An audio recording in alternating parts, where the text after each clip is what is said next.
এইজনী ৰেণ্ডিজনী আমাৰ মিচিং জাতিটোক অপমান কৰিছে আৰু তাইৰ নাম হৈছে লাকি ডেকা।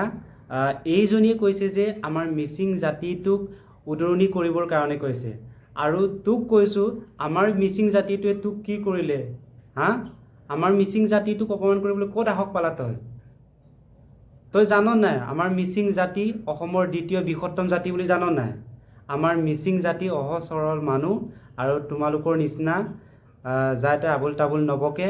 আমাৰ মিচিং জাতিটোৱে সকলোৰে লগত মিলা প্ৰীতি থাকে, সকলো জাতি জনগোষ্ঠীৰ লগত।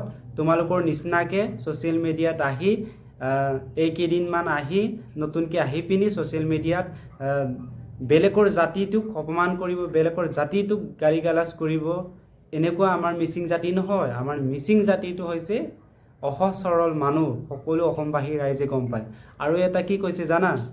আৰু এটা ই কৈছে যে তাক কেমা খুজিবলৈ হ'লে তাৰ বড়িত চেলেকিব লাগিব, তাৰ ওচৰত আহি বড়িত চেলেকিব লাগিব, ই এনেকুৱা কৈছে।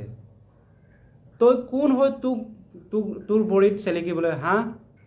ভাবিছ নেকি আমাৰ মিচিং জাতি এনেকুৱা জাতি নহয় যে লোকৰ বড়িত চেলেকিবলৈ, জানা?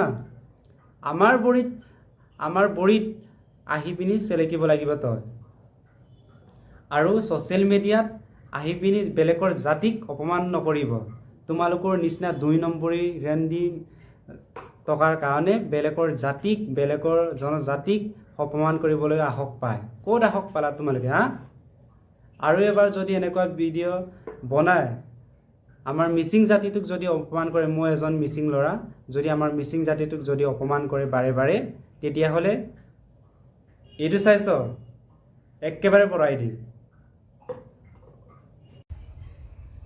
লাগি ডেকা, তুমি মনত ৰাখিবা, কাৰোবাৰ লগত যদি আক্ষেপ আছে তোমালোকে ছ'চিয়েল মিডিয়াত এই আক্ষেপটো জাতিৰ ওপৰত অপমান নকৰিবা। আপোনাক লাষ্ট ৱাৰ্ণিং দিছোঁ। আৰু অকল তাকে নহয়, সকলোৱে যাতে এনেকুৱা নহওক। মই বেয়া কথা নকওঁ বুলি ভাবিছিলোঁ, কিন্তু ৰখিব নোৱাৰিলোঁ। ইমান আমাৰ জাতিটোক অপমান কৰিছে, এইটোৰ কাৰণে থাকিব নোৱাৰিলোঁ, এইটোৰ কাৰণে বেয়াকৈ শব্দ ব্যৱহাৰ কৰিলোঁ। আপোনালোকে বেয়া নাপাব। জাতিটোক যদি অপমান কৰে, যাৰে জাতি নহওক কিয়, যদি আমি এই অসমখনত, বৰ অসমখনত আমি সকলোৰে লগত মিলা প্ৰীতিৰে মিলিজুলি থাকিব লাগিব। জনজাতি জনগোষ্ঠী সকলোৱে মিলিজুলি থাকিব লাগিব।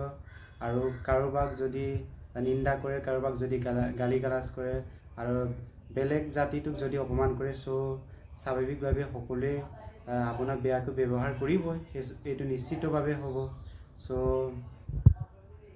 বেয়া নাপাব সকলোৱে। Thank U.